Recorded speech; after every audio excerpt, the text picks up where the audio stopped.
Welcome to the, not the last, but we're getting there. One of the penultimate tier lists for fall 2025. It has been a cursed ass season, but oh my god, we're almost at the finish line. And I think the biggest surprise this week is obviously One Punch Man. Let's talk about that later. So considering we only have, a lot of the shows have already been completed, like these, right? These are all done. Twisted Wonderland's about basically done. Mugen Gacha's done. We only have these two, huh? Wow, we only have these two left. Most likely next week I'll give you like a full season's tier list worth. Hard to judge these because I didn't finish, but I'll kind of give you my opinion of how much I watched, what I think it was at that point. So just classic again, a wild last boss. I think that the finale was good or great, right? It was a hype setup episode, setting up the future of the goddess dragons lore, Dina being sus and all that. It's probably going to be here or here somewhere. The initial bit, a little bit slow with the slice of life stuff, meeting the pink girl. But later on, as we climbed the actual mountain, it got pretty fucking crazy. I'd probably put it somewhere here. Strange Grief, again, I would call it a mid-season overall, right? The finale. It was like a good episode, but overall, I think it was just kind of, I don't know. Chainsaw Man, you fucking know. I don't need to explain this shit part. Okay, let's talk about Twisted Disney Wonderland. I honestly think Twisted Disney Wonderland, the finale, was a peak episode. This anime was a very polished, consistent, concise 8-episode season, delivering the first story arc. And I know that a lot of people don't care simply based on the premise of it, but again, I'm able to set aside any bias, watch it objectively for what it is and appreciate it. This is like low-key like a 7.5 to 8 out of 10 anime. Genuinely. I didn't really see any inconsistent or chopped behavior like in One Punch Man. The story, some of you just won't care about it, but I actually cared about Riddle's like backstory. The victim of basically Dr. Helicopter Mom trying to force him to do everything, and childhood friends kind of being a bystander, and Trey's developments at the end saving Riddle, pretty cool. Beyond that, the actual action sequence of the finale episode 2, super hype. Soundtrack was on point. The Black Key just attacking, and then Emma pulling up with this crazy like kendo movement, snapping him in the head. Honestly, it was a peak episode, a great way to finish, and hypes up season 2 content as we realize, holy shit, there's a Sword Academy. Like what? We have like these, like tournament, like battle arcs coming in, so really hyped for season 2. I'll be there. Mugen Gacha finale episode, peak. Absolutely. I think this is definitely one of the other really like one of the better animes this season for sure. Of the ones that I completed, I would definitely rank like top 3. While A Wild Last Boss and Mugen Gacha, definitely like the better animes that we saw this season. From the beginning, right? It was very fun with this crazy gacha gimmick stuff and waifus, and we're all aware of that, but the gory darkness of it is something I would have never expected. And the finale episode really delivered on the vengeance onto Sasha, pairing, these betrothed elf, like wife and husband, but they fucking hate each other. Mikhail popping off saying, I hated you, I never even liked you. Oh my god, it's beautiful. Bro also kept the arrow, Bro kept the arrow that he was basically backstabbed with in episode 1 and shot it back at Sasha. That is so petty. I love it. He kept that. It was a really great episode in terms of the vengeance. There was some cool lore about Genesis skill and the seals, right? About how light using that power is very like damaging. Kind of makes you like wonder what would happen if 4 seals were all released instead of just 1, right? So you can kind of imagine like what that's gonna be. Overall, the finale again, peak. Great conclusion. And they didn't back down on the vengeance stuff. Some people are confused at the end, saying, oh my god, what a pussy, he's backing out. No. He's still gonna get the cruel vengeance on every one of the DEI party. But the goal then after was to basically burn everything down, like crash out. But he's saying, nah. Let's get our vengeance, then let's create a utopia where everyone can live happily, especially human beings. So love that, love the direction. I'm very excited to see season 2 content for this. Again, another I'd say minimum 8 out of 10. I don't think this is a 7.5. I think that it has been beautiful from the beginning to the end, well polished.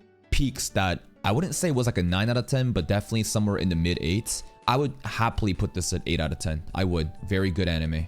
Great anime. Gachi Akuta finale. Now, a lot of people may not really give a fuck about this stuff before the murals, right? Many people probably don't even care about like, oh, the character interactions between Ruto, Gita, Remlin, and Santa. That shit was really cute. There was some weird ass slice of life happening with like creepy diddler pedo guy. All that part I think was pretty good, if not great. But what really sent it above was the lore with the Watchman stuff. And not only that, also obviously Zonka's older sister Kyoka pulling up and starting shit, right? I would place it here.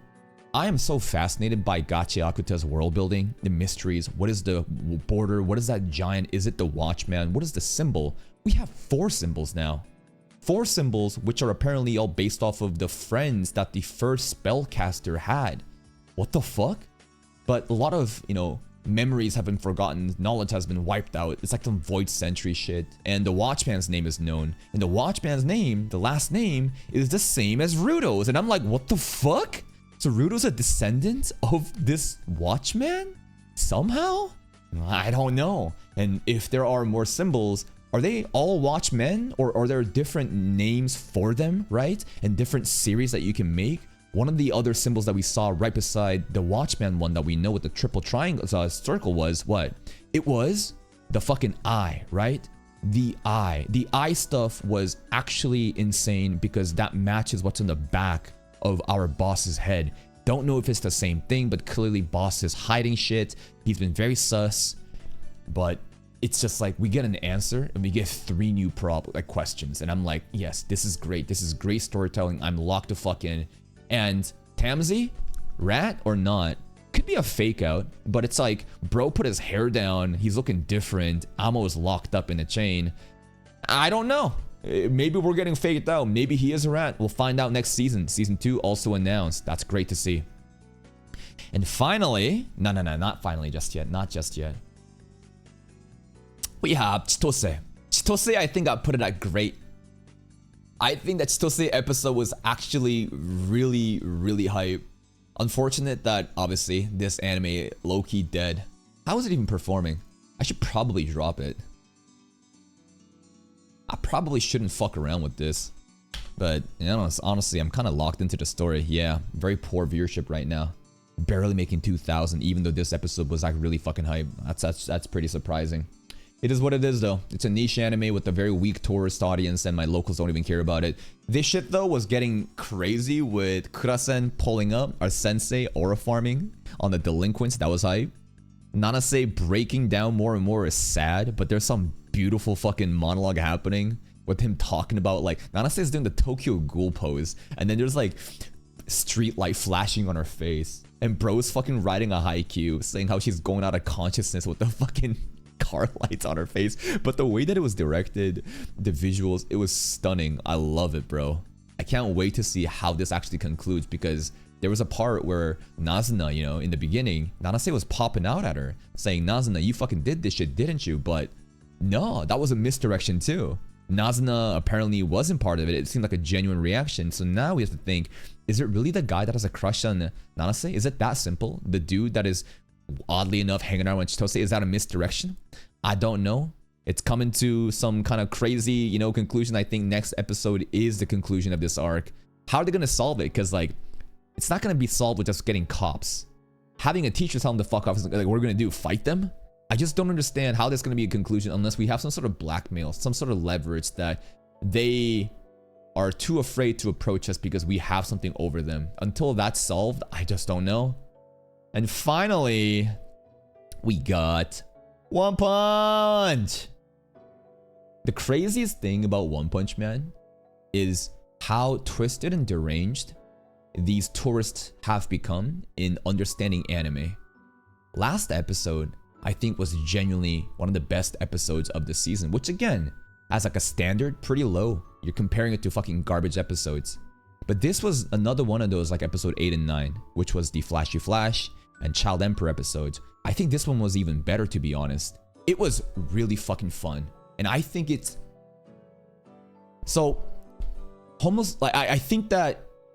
Let's think about this. The intro part with Wagama and Child Emperor part, the dialogue actually had a lot of movement. There was a lot of good character acting too for the intro, and then opening plays, and then it's dog shit because we're outside and basically we're talking to the A rank heroes with fucking Sekingal, right? That part is just, again, disco show, RGB colors, mouse just moving, terrible fucking just camera work, nothing happening. But those moments, that was the weakest part. Aside from that, what else was really bad? Zombie Man censorship, of course. Zombie Man keeps getting fucked up, man. For whatever reason, they decided to air this shit on like a different TV slot that doesn't allow this gory shit to happen, which is unfortunate. But aside from that, the episode was really fucking good, right? If those scenes weren't, basically the really bad parts wasn't there, I would confidently say it was like an 8 out of 10. The Atomic Samurai versus Black Sperm cut, the Homeless Emperor versus Zombie Man, not the censorship, but I'm talking about the explosion and Homeless Emperor aura farming. And Prisoner got the best fucking care taken care. Like, those are 8 out of 10 fucking scenes. But because of the other elements, which are still insignificant, I think I rated the episode 7.3 to 7.8 out of 10, which I think is a very adequate score. 4.6, baby. 4.6 out of 10. Ooh, you just love to see it. Delusion. It is review bombing. Who gives a fuck at the end of the day? But I'm just here to tell you that when things are nasty, people are upset, all ration is thrown out the window and they're just gonna be making shit up. So much misinformation and dishonest behavior, you know, happening, which is crazy. But hey, it's what happens, right? The average person is a fucking retard and they're easily just overridden with emotions and they just want to lash out. So go review bomb it. It doesn't really matter at the end of the day. I think that the episode, in terms of enjoyment, was peak. I love this fucking episode. I actually was really proud of the Homeless Emperor explosion scenes. The backstory stuff, it was all right. The Atomic Samurai versus Black Sperm, I think they did it justice. I'm actually happy about it.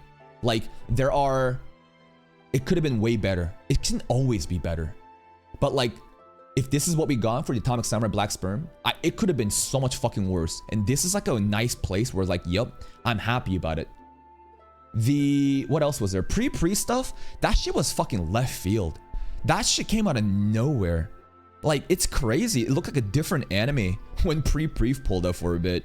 Just to goes to show you that they do have the talent. It's just that they don't have the fucking time. And obviously with priorities being set on different episodes, right? You're gonna have dog shit episodes. If you really think about One Punch Man, the really crazy thing is, I'm surprised it's not even worse. I'm honestly surprised that episode 8, 9, and 11 exists. Because like, Debate exists. I'll probably make another video explaining how One Punch Man could have been way fucking worse. Because Debate was the actual anime that people are calling One Punch Man to be. Debate never had a single fucking good episode.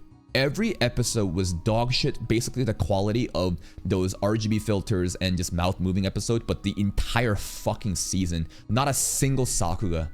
Crazy. That is objectively the worst anime this season. One Punch Man, I'm actually shocked that despite all the fucked up scheduling, they were able to release an episode like this. I'm honestly, like, I thought that it's gonna be garbage all the way through. Of the 11 episodes out, One Punch Man redeemed? No, it's not redeemed. It's still a shitty situation. One Punch Man Season 3, of the 11 episodes out so far, let's think about it. What were the really actually good episodes? Episode 11, What Just Happened. Episode 9, Child Emperor. Episode 8, Flashy Flash. Episode 3, Garo versus Royal Ripper. And basically the pre-animated trailer shit that we've already seen before from Aoki, right? Episode 5, I don't know. Episode 5 is sketchy. Because episode 5 is Garo versus Orochi. Like, that shit was garbo. It was so fucking whack. Episode 5, I think, is like, I'll give it, so let's exclude episode 5. So I'll give it like a 4.5, you know? Rather than saying I'm not going to include 5 of the good episodes. It's going to be 4.5 decent episodes out of 11 episodes so far. Which is still bad. But I'm trying to, like, again, bring you numbers and statistics to make you realize this shit could have been way more dog shit.